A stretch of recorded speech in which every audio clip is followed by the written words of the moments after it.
Welcome back to the Knock and Talk Pod with the Hoodfellaz. All right, guys, let's get this started. Welcome to the first official Hoodfellaz podcast, the Knock and Talk podcast, hosted by yours truly, the Hoodfellaz. Hey. Obviously, it's just a small portion of the group here, but whoever you are, wherever you are, cheers. yes, sir. Yes, sir. We're Why we called the Knock and Talk? the Robert? Knock and Talk podcast, guys. That's what I was gonna say. Is we're gonna give you an inside view of the door-to-door industry, give you tips in order to succeed, and just tell you about our experiences. I would consider ourselves professional door knockers. We are going up to elite. people's homes at random and just creating business with our words. What do you like to say, Ruben? Create commerce through thin air.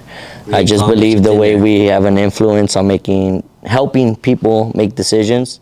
It's crazy how simply, I could spit a word, call me a rapper, but at the same time, I'm making money the same way they do, just by simply saying words. But how you said it last time at the office, we're in the office, right? But in correlation, you said we're not like other salesmen where we wait for the opportunity, we make the opportunity. Yeah, we create opportunity simply by talking. Yeah.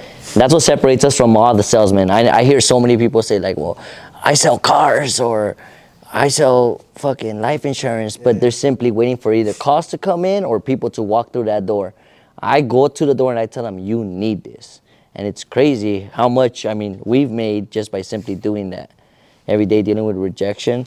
And I guess that, I've always thought I've always been curious, what made you, Alec, say, let me try this out? So to be honest, I really don't know. I think it was, like I said, just like the love of sales. When we first, so the way that me, Ruben, and Robert all first met was we met through a company called Alorica. We were doing phone sales. And so that was my first sales job. How long ago was that? That's like 11, okay, no, that's, 10, 11 years? no, Oh, no, 12 years. 11, No, 12 wait, years. 13 years. Wait. Look, this is why we knocked Oh, doors. yeah, 11 years. 11 years. Stay knocking doors. We don't do the math. We It's don't been do the about math. 11 Just know how years. to count. Okay. 11, 12 years. That's all we know how to do. So that was like our first sales job ever, and that's how we got together. Oh, that was your first too? Yeah. Oh, Really? shit. Yeah, first sales job. Well, before that, I was also serving. I would also say serving is considered sales because you have to sell yourself. Communication. Yeah, you're getting tips. You don't get like a normal regular hourly wage. Now, have to would get you tips. say that you landed in sales accidentally? Like when you applied for that job, were you looking to get in sales specifically, or was that like a? Damn, oh, that's wow. a good question, Robert. Honestly, dude, I can't even remember. Could you say you're that personality that always was ready for sales? Or did you Expanded become the that? opportunity and you loved what you saw? I don't know, bro. I don't know. I think. Yeah, you know what it was like. So serving, I think that was the first time that I started to fall in love with being able to start being in control of your income. So I think that's like the beauty of sales, is that rather than someone writing you a check and telling you, hey, this is what you're worth, you get to determine your own worth. And so you write your own check. And so in serving, you're doing that a lot because you're surviving off of your tips. And so they give you a small, very, very, very small like hourly wage, but it's all through tips. And so I think that was the first time that I got a taste of that, where I was like, dang, it's cool. I get to control my own like income. But then when we got to Alorica, I think it was just the craziness of that office. You know Like what the I mean? Wolf It was of like Wall the true Street. Wolf of Wall Street. And so like It just was the seeing, Chuco Wolf of Wall Street. yeah, shout out to 915. But yeah, it was just the environment, just a very high energy, a lot of testosterone going on, you know what I mean? Everyone's cracked out. Yeah. Literally. There was some There's a crazy lot shit of going on. competition that you can just feel in the air. I was gonna say the As soon as competitiveness. As soon as you walk up into into that room, you just felt the competitiveness. Yeah. But yeah, piggybacking off of that, I would say the same thing. Like the fact that I'm able to just make more than what the hourly wage is. I have no cap to how much money I can add on top of that. There you go. That's what intrigued me. And I'm not going to say that I went in looking for a sales position. I just happened to get hired for a job, and it happened to be sales. But you were actually one of the top reps on the promo team, right? Was it? Yeah. So it was we were doing inbound calling and So everyone knows we were doing DirecTV. We were selling DirecTV. Yeah. yeah. So if you have DirecTV, you're welcome. Because I got you a good deal. They probably hooked you up. You got the NFL Sunday ticket? Well, you got to pay for that shit now, okay? That should probably expire. Yeah. But no, yeah. yeah, it was just it was fun. It was just fun. Like I didn't feel like damn I got to go to work. Like I was looking forward to going to work because I don't have a cap on how much money I can make for that day. So that was the exciting part about it. But yeah, And I think was that's just one of curious the. how you actually landed there. Like were you looking for a sales position or if it kind of accidentally happened like the way it did to me? Weren't you a manager too?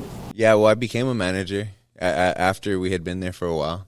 So you're born to lead, huh? Hey, my. But leaders create leaders. There you go. Leaders create leaders. So just so everyone knows, a little side story. I'm actually Native American. But he's from El Paso, all right? So don't listen to him. He just wants to go to Speaking Rock a lot. But I found out my great grandpa was like a chief of the tribe. So I guess it was in my blood. You know what I mean? Way to bring that back. Hey, Hey. We but, didn't bring that back. Bring that history back. Eh? But yeah, Robert, to go back to your question, dude, like I don't know, bro. I don't know. I think I wouldn't know if I don't remember like trying to be like, hey, I'm gonna get into this. You know what I mean? Like I'm gonna get into sales. I think I just kind of I mean, when you're young, bro, you're just trying to take whatever job. You know what I mean? And so I was just applying wherever. And at Lorca, they were hiring everyone, and so I got in. Yeah, And so shout out to Lorca. You know, it started my sales career. for sure. Yeah. What were you, customer service rep? Nah, I was customer service. Oh, yeah, because you don't have the skills for sales. So Damn. Yo, when was your first So sales yeah, job, just so you Christian? guys know, Christian's a little younger than us. He didn't grow up at that time as far as like we didn't get him in Lorca, Damn, but dude. You just That's threw me under the bus. but nah, but that's he is work, from El though. Paso like us, so we do have a lot in common. The second we met Christian, it was like he just belonged as a part of the group.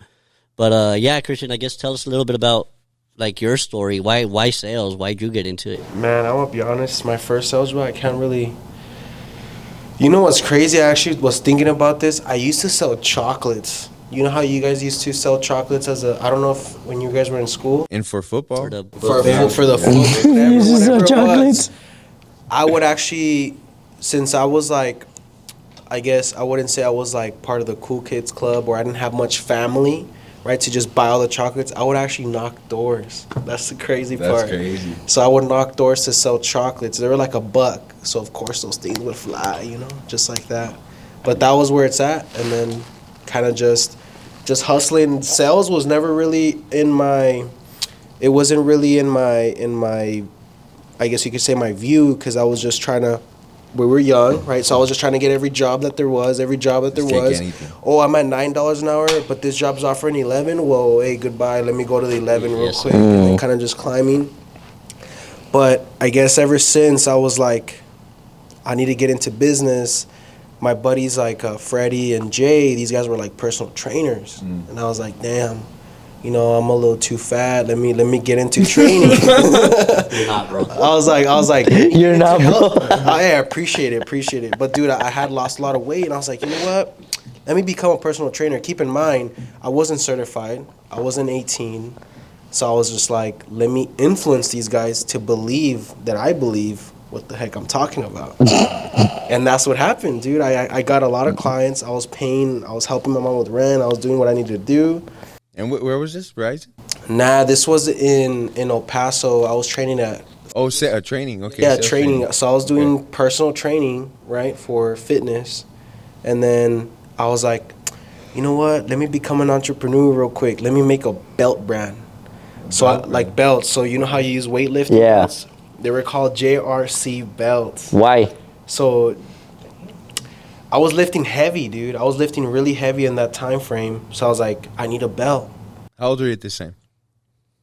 Like 16, But why JRC? junior Christian? Carrasco CC, Oh. Christian Carrasco. And I guess with that, like you said, I just thought, let me be an entrepreneur. Like, what made you think that at the age of 16? Like, no one just has that thought come into their head. Like, most people don't just have a thought that says, let me just start my own business. Where did that? That's a good question. It was just hustle, I guess. Okay. So I was born in El Paso, but I was raised in Juarez. So I was always working. I was like, Pinche I don't want to do Juareño. this. I'm a Juareño. So I didn't want to do this. I was doing roofing. I was doing construction. I didn't want to do that. So I was like, what can I do? And the people that I was like hanging around with, these guys were like influencers, and what can I figure out and make happen? So then I got like quote unquote sponsored by this small like supplement company. Ever since I got into that, that's when this whole fitness and entrepreneur and business, and how you said like your great grandfather. Yeah. My dad was like that guy was business in the wrong way, right? In the wrong way, but I'm like, if he could do it, let me do it in the right way. Yeah. And then I just started just hustling. Anything that I could get my hands on and make a profit, I would do it, right? If it was, chocolates or whatever it was. Yeah, chocolates. Chocolates are my favorite, right? All flavors. Just letting you know. What the fuck? And then so like how did you get to sales? Like I know you're So you started selling actual chocolates? sales was boom. I got into Verizon. Okay. I was 17, turning 18 at the time, and then throughout Verizon, that really taught me a lot. But it was consumers coming to business. Like I was just waiting for an opportunity to come, right? But I was doing really well. So you were capitalizing on opportunity. I was capitalizing on opportunity. So my first, I would say 6 months, it was just, I was making $6,000 every month. Boom. So there is a leaderboard on that leaderboard, and I was always either third or fifth. And these guys are vets. You have, I can remember this guy's name, Virgil, Dakota, and what's his name, Brad. These three were like, top dogs. They've been in the game for like 10 years, selling Verizon, but they were trying to like belittle me at that point. Like, because you were younger? Because I was younger. Okay. You know what I mean? So then I was like, all right. Figured out the games, figured out the loopholes. When I say loopholes, is like advantages of how to help the customer with like promotions, all this. So you're telling me that there's ways that people could save more money by switching to Verizon? If you ask the right questions. I'm just saying, you got Verizon. Hit up my boy Christian. You can get away with a lot. If you write the right questions. Then I started doing great. Then I started getting this call. Well, there was this, girl in my life where I asked her, I was like, I'm going to hit 100K my first year in Verizon. And then she's like, you should go sell solar. I was like, solar? What is that? I didn't know what solar was. I didn't have social media. Yes, I'm young, but I was very like, I guess old school raised. Then I come here to Las Vegas for 2 weeks. Then I meet you guys. You know what I mean? And you guys were top dogs, but you weren't like, yeah, bro, I'm a top dog. You guys weren't prideful. You guys were humbled. Boasting. Just posted. You guys were just posted on the side. I was in another team. You guys had your own team. It was you, Alec, Robert, and Ruben, and some other guys, some other people. But what I've been seeing is like people go in and out, right? Just normal door to door. Just normal door to door. But then we were outside hanging out, and I was like, I'm looking around, and I see these two. Robert wasn't there, but it was Alec and Ruben just posted. Everyone was like very like, what's up? But you guys were posted, kind of just seeing everything, having a point of view of what's going on. I feel like you guys were kind of like taking in everything at that moment. And then I go up and I present myself to you guys. Hey, what's going on? What's your name? Oh, Alec, a pleasure, Christian. Oh, Ruben, a pleasure, Christian. But you guys had like this, oh, what's up, man? And then we start building some rapport, right? And then I'm finding out you guys are all from El Paso. So then I'm like, something in my mind was just like, I need to talk to these guys more. So then every time I would come to the office, I would say, what's up to Alec? What's up, Alec? What's up, Ruben? What's up? So just so everyone knows, like when Christian first came over here, he wasn't originally working like with us. He wasn't on our team. We had just done like a big hiring event. He was kind of like a lone wolf. He was with another team. Well, he started with another team, got a little bit like, how long were you with them? It was like a month. Like a month, but it was just like, what's going on here? I was just like, what's going on here? He just went to the wrong person to ask information for. Yeah. I was at the wrong Well, I mean, not really, because you were learning the alarm side. It's part of the experience. Yeah, he was learning more of the alarm side than the solar side. For sure. But I'm going to be honest with you. I just got thrown into the street to go knock doors. Yeah. I was doing really well. Don't get me wrong, but I was just like... But that was probably the best thing that happened to you, that just is so one you of the know. best things that can happen. That they throw you out like this instead of babying you on your way. But then I was just like... We learned that the hard way. Yeah. you guys, I kind of picked up like these guys know what's up, because my quote unquote sales leader wasn't really like helping and giving sales training. Yeah. So then out of nowhere, one of the closers was just like, you should go to Alex group. He talks big on mindset. I was like, damn, so just mindset? I already know about mindset. Sales is all mindset, just so everyone knows. Sales is 100%. See, at that mindset. time, I was just Not even I was sales, like, just mindset. doing Mindset. this. I already know mindset. It's okay. I need someone with skills. I need skills. But then I actually got there. I was in the back seat. You know, I was on the outside of the group. I was just kind of being perspective. I was watching POV. Next thing you know, I'm just like set after set after set. And then I'm just like, these guys know what they're talking about. You know what I mean? They know what they're talking about. Your mindset Mondays, your tactical Tuesdays, your Wednesday role plays, everything was so strategized. I was like, all right, this guy has a plan. And I started talking to Ruben. This guy's like top closer. And I'm just like, how do I do this? You know, let me figure it out. So I just started asking you guys questions after questions after questions.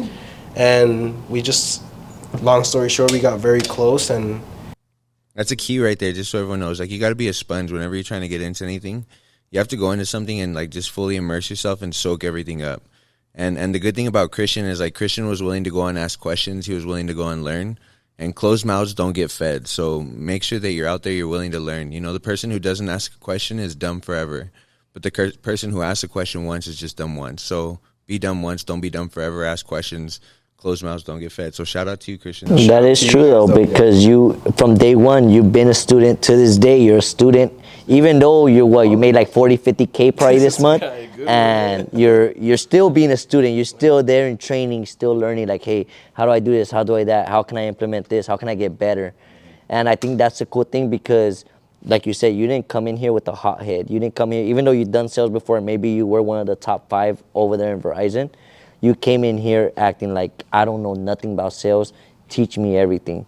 And you learned everything from what Alec was training you on, and simply me. All of you guys, not just Alec, Ruben, yourself too, Robert, because Robert was, I mean, you were the best setter. Obviously, you were the best closer. Yeah, but whenever I say that is because, remember, I learned everything when it comes to influence or communication is through Alec. So that's why every time I tell you, like, you learned everything through Alec, even though some words I may have showed you, it's all simply because of what I've learned from Alec. And see, And so I like that you said that. Be a student of the game, because I feel like I can't try to like one up you guys, because there's no capacity. Like, there's no cap on our money. There's no cap on our knowledge. There's I'm no not stepping cap. on your toes. You're not stepping There's on nothing. mine. Yeah. Like, there is nothing. You guys, I can affect you. You guys can affect me, to the point that literally we're literally dragging our own weight. And I was just like, I don't want to be dead weight. Yeah. You know what I mean? So let me figure out how not to be dead weight.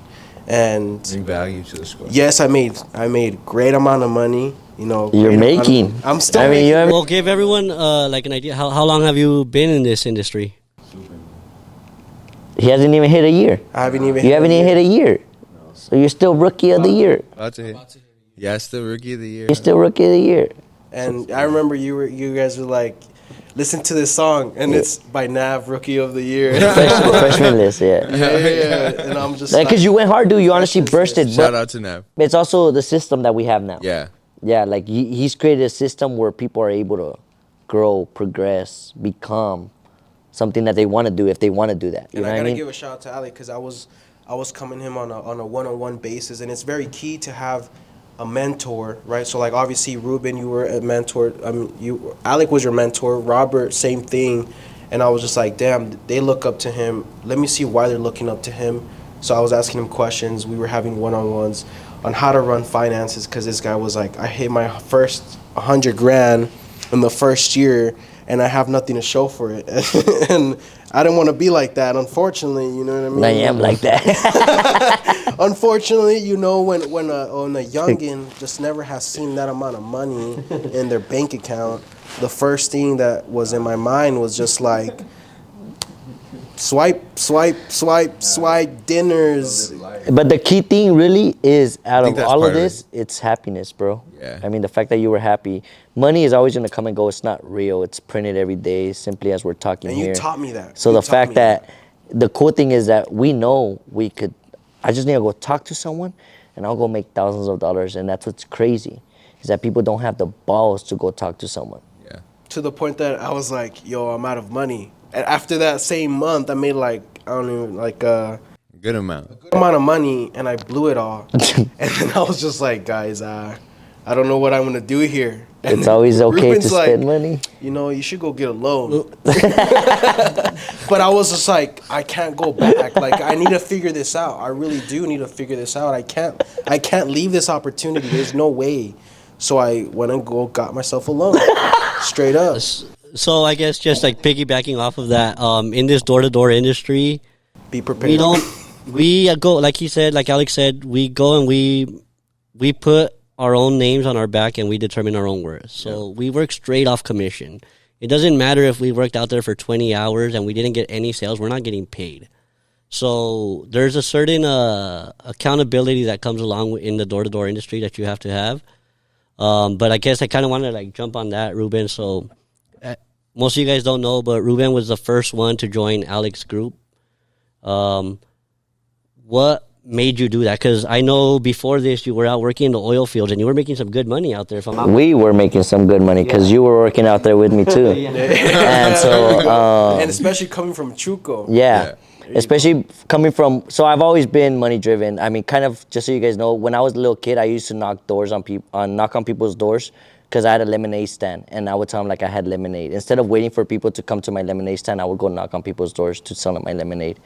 And then that was as a little kid. Me and my cousin were doing that, and then we did that one day. You know what I mean? It was in California. I'm from Texas, and so we did that. Then I went back home and I would knock on people's doors to try to sell them that I could cut their palm trees or pull out their weeds out their yards or anything that had to do with like landscape. And I think at a young age, I just always been money driven. I always knew I want everything. There's no reason why I shouldn't have everything. So I could say that, I mean, call it what you want. People say it's materialistic or anything, but I always wanted the better things in life. So I jumped into oil fields, and I was getting tired of the oil fields. I knew this wasn't it. COVID had hit. It stopped everything. And I don't really have a long list of hustlers that I knew. And there was a few of them, and I wasn't going to go back to doing what I was doing before. So I hit up the one guy I did know that was a hustler, and that was Alec. And I hadn't talked to him for, 2-3 years? It was a good while, because the only time we really kept in contact was really business before. Yeah. It was never really to a friendship mode. I mean, we were cool with each other, you know what I mean? But it was always more like a transaction. And I asked him, what are you doing with your life? He says, I'm selling solar out here. And I was like, oh, how much are you making? And at the time, he had told me $10,000 a month. At the time, I thought that was a lot. And so I was like, oh, wow, like, I want to go sell solar as well. So I would ask him, I would throw him objections on the phone. Hey, well, what if a customer tells you this? Well, what if a customer tells you that? And he was overcoming them. So I was like, okay, that sounds easy. Explain objections really quick, because some people don't know what an objection So like is. one of the things I would ask him, I was like, well, what if a customer tells you I'm not interested? And Alec was easily able to overcome that by saying, that's fine, I'm not here to sell you anything. I just want to show you how much you're saving. And me, as I was here, Alec, I would be like, okay, well, that makes sense. Why would someone say no? And this is when solar was barely starting to become a thing in Vegas. And so I would call him every day. Well, how much did you make today? I got an appointment today. I got an appointment tomorrow. Oh, did it sell? Oh, it closed. Oh, I just made 2,000 or I just made 3,000, whatever. So I was like, what the fuck? Like, first of all, I was making about 1,500 to 2,000 a week, working about 80, 100 hours a week. Labor, swinging sledgehammers, pulling heavy ass ropes, working in the sun, working in the mud, in the rain. Right? Exactly, sleeping in garage houses and everything with bugs everywhere. And I was like, all right, my days off were coming, and I was like, all right, I'm gonna go out there to Vegas. I came out here, they had a big ass Airbnb for me for just one person. I was fucking scared in that house because there was so many rooms. And how many rooms? It was like a 4 or 5 bedroom house, 2-story house. I was just, I don't know. I would just turn on the fucking TV because I don't want to hear shit. You know what I mean? You know when it's quiet, you start hearing steps. You're like, what the fuck? So your mind just starts playing with you. And then I met JT. Remember? I think we met him here, huh? I think so. And we talked to him, and he talked to me in that room. And remember, before I got out here, I was really antisocial. I'm not the type to like make friends. So I've always been the type to be like real stern, simple, serious. And then I got out here, I would start role playing, and Alec would tell me like, yo, you should smile more. You should smile more. You should smile more. And I always looked at Alec. I was like, damn, this guy's always fucking happy. And this is the crazy part, because honestly, it is true though. Like when you start realizing that someone else is happy, and you're waking up either pissed off, because I used to wake up pissed off, or I would hate the mornings. Like, fuck, don't tell me good morning. I don't want to hear that shit. But Alec, every time I would see him, he was always happy. And I was curious. I was like, why are you happy? I want to be happy too. So you start listening to the things he starts saying, and then you start following his advice, because you want happiness too. I had money when I came out here, you know what I mean? So it really wasn't money that was driven to follow on what he was saying, but it was more the happiness. Like, damn, this guy's always fucking happy. I want to be happy too. And I started being happier, started being more friendly, started meeting more people, started being cool with them. And then that was making me money. So then that made me more happier. Being happy makes people friendly with me, and now I'm making thousands of dollars by simply just being happy with them. And that's literally exactly how it happened, influence. So I called Robert up one day. Yo, you need to get the fuck out here. I'm making bread. Because Robert sent me out here first to be like, let me know how it goes. Because he used to do door-to-door. What you used to sell? Yeah, I started off selling vacuums at people's doors. Was that before The Kirby? That was the Kirby? It wasn't called the Kirby. It was called That's the some OG selling, no? Smart Water. Yeah. Well, he didn't sell shit, so. Well, no. So yeah, I always tell Ruben. So I don't know like, if that's OG. I would have showed him. yeah, He was like learning. if I knew then what I know now, that game would have been so different. Everything would have been closing. I would have been selling everything. You would be the top rep. So I was in a sales position. Even going back to Lorica, I was in a sales position, but I didn't know sales. Like, I was just doing what I guess naturally I could. I was good at what I was just talking. Like, I was just talking. But then, yeah, you come out here and it's just a whole different ball game. Like, I always make this comparison, but if you were in sales before you've ever worked here with the Hoodfellaz, you've just been playing college or high school football, because this is the NFL of sales. The training you get here, you can't find it anywhere else. And I'm positive. I can say Everyone that. can sell I till can they look sell you in guys in the Vegas. eyes and tell you that with full confidence that you guys don't know as much as we know about sales. And that's not disrespecting anybody's history or anyone's background. No shots, just facts. But yeah. I mean, it's cool though. Exactly how he says it. Like, if some people will take that offensive until you come out to Vegas, and then you're like, everyone doesn't want anything. Well, everyone wants us. So What do you it's mean by crazy. that? Well, it's simply like I said, you have to come experience it out here in Vegas first before you could come out here and say, I'm a badass salesman. I mean, once you're selling out here in Vegas, it really is a whole different game. Like you say, it's going from college to NFL. Not only that, but it's like, I've heard so many people say, like, I was top of the line, number one at my company, all this stuff. And then you come out here and then you hear Alec train, and you're just like, what the hell? I've never heard this before. And that's how you know, like, damn, I'm getting trained by the best, when you hear so many people coming in here and they're saying, what the hell's going on the streets? Yeah, for sure. But Vegas is a tough market, just straight up. But tell him why, though. Tell him why. I mean, I don't know, man. I think it's a lot of things. I think it's one is like the amount of like, I think just like the people here is one thing, but also too, it's very competitive. It's a very competitive market. It's a very fast. Yeah, everyone's just very like quick to the point. And so it's just, I don't know. It's a crazy market, but you hear it too. It's funny, like yeah. Has it gotten better, worse? It's gotten harder, I think. It was cool, like Yeah, when we first got it's out here. gotten fucking hard out here, it dog. got tougher. It got tougher. But the cool thing is we just get better. You know, it forces you to level up. But when we first got out here, solar was kind of barely starting to pop off, and so like it was. I'll be straight up 100% honest. Like, it was pretty simple, you know, because not many people knew solar. Like when we first started out here, we'd be able to go like, "Hey, yeah, all your neighbors have gone solar. Do you know why everyone's doing that?" And people would be like, "Yeah, well, now they would." But like when you first started, the people would be like, "No, I don't know why." And so, boom, it's like, yeah, but yeah, Crazy how easy it was to sell back. yeah. And then now, like, people, you mentioned solar, and they're like, another one, boom, and they'll slam the door on you. So you got to be really good. You just got to be really quick on your feet. But Vivint does breed some top-notch salespeople, and every time Vivint breeds some Millionaires. killers, What I've heard is Vivint creates millionaires, and I'm here for that. Straight up. But I'm gonna say Alec created a millionaire. Hey, there you go. But even they come out here, and they even say, you know, like, it's a tough market. Like, you got to be quick. You got to be quick. You got to be sharp. You got to be on the ball. Like, you got to be on top of it, and you got to be ready. So, I mean, it's cool too, though. Like, I know you say Vivint does create a lot of millionaires, and they have.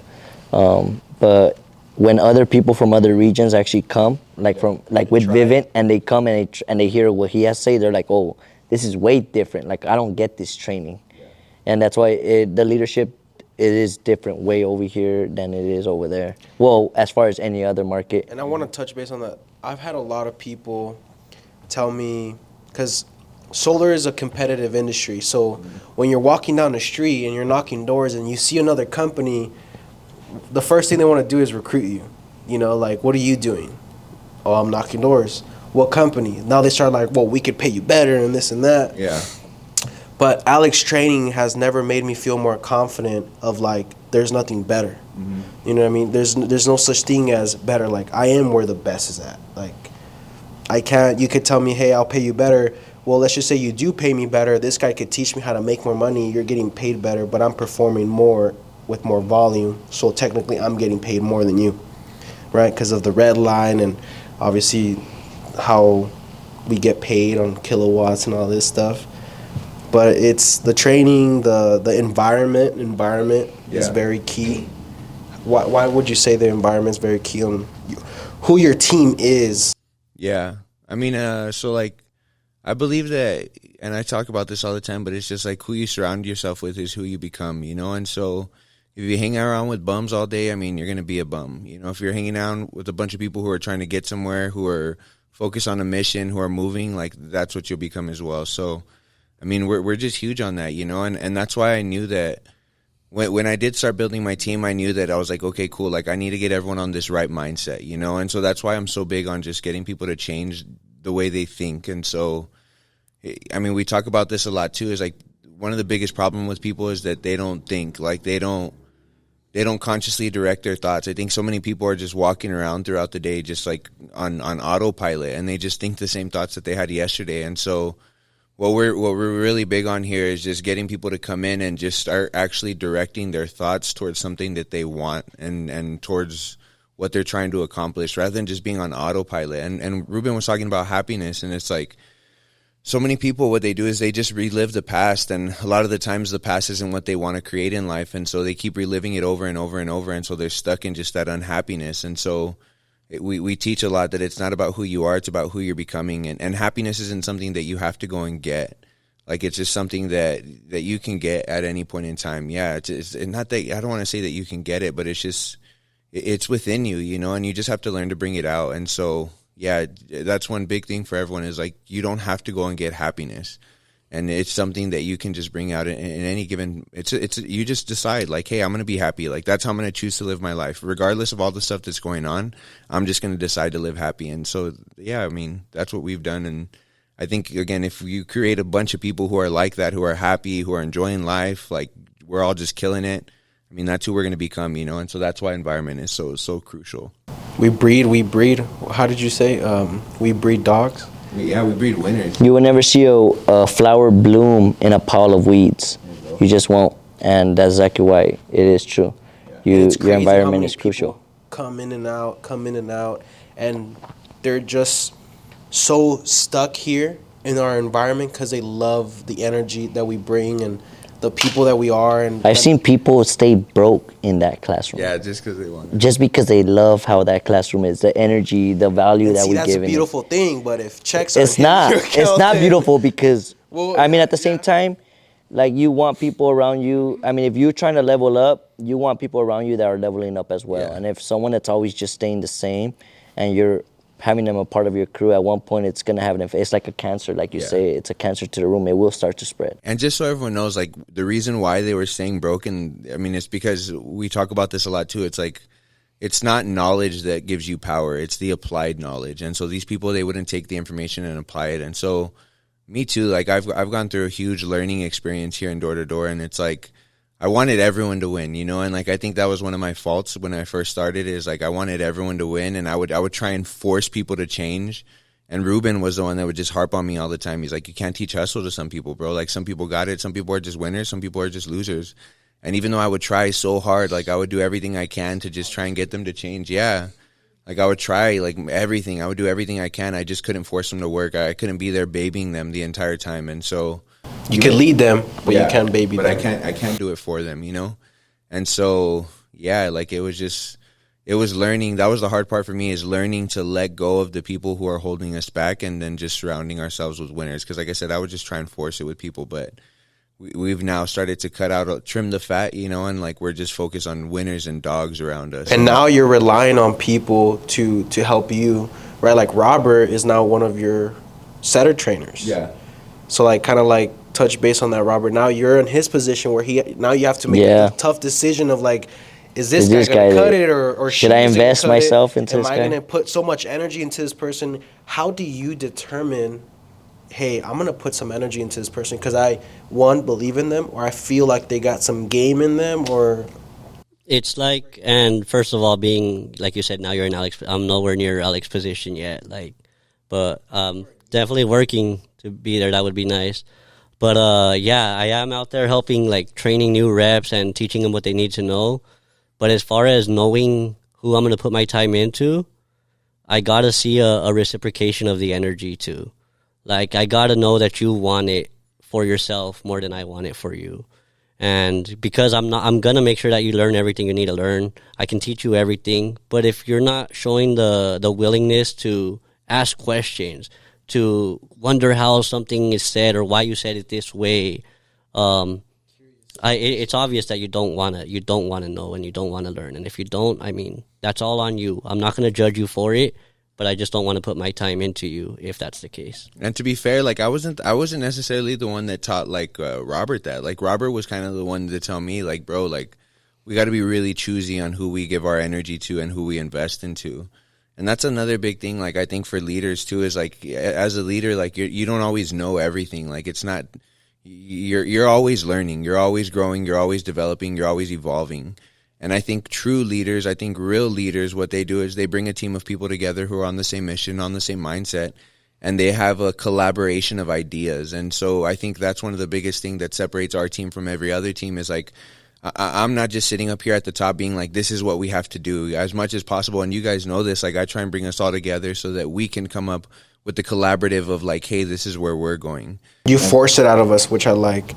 Not force it out of, but you enlighten it to the point that when we have our leadership meetings, you're kind of like, this is why I'm asking you guys too. And then I'm just like, damn, all right, let me start cranking, because if I'm not cranking, I can't depend on Alec to start cranking for us. Like, yeah, the war is won and the general's 10. You know what I mean? Like that's where the planning, the strategizing, all that comes. But I'm nowhere saying that like, oh, I'm the all-knowing being and I know everything. You know what I mean? Like I depend on you guys just as much as you depend on me. And I think that's what a good leader does. Like they bring their team together and they collaborate with their team. And then it's now not like, hey, this is my idea, you guys go do it. This is our idea, it's your idea, you guys have created this, and then we can go and implement together. And so I think as a true leader, what you're doing is you're bringing the minds together, you're bringing the ideas together, and then you're going out and executing together. It's not just you making that call, and that's what it is. You know, I think that's what a good leader does. And you have taught that a lot. You have taught that a lot, especially with Ruben, because I became a closer, right? And you started like kind of like giving them the ball, like assisting him. Yo, you're running correlation for closers. Yeah. How does it feel for you to be able to like, here's the ball? Yeah.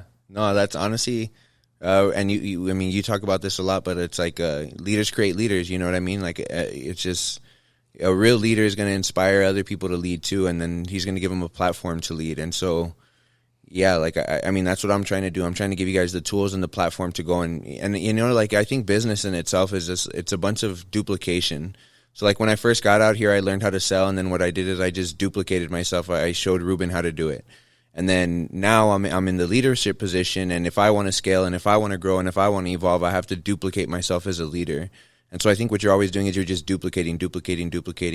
And so I think true leadership, true mentorship, what they do is they go down the dark road, they light the path, and then they let everyone else follow behind them. And that's what I've tried to do.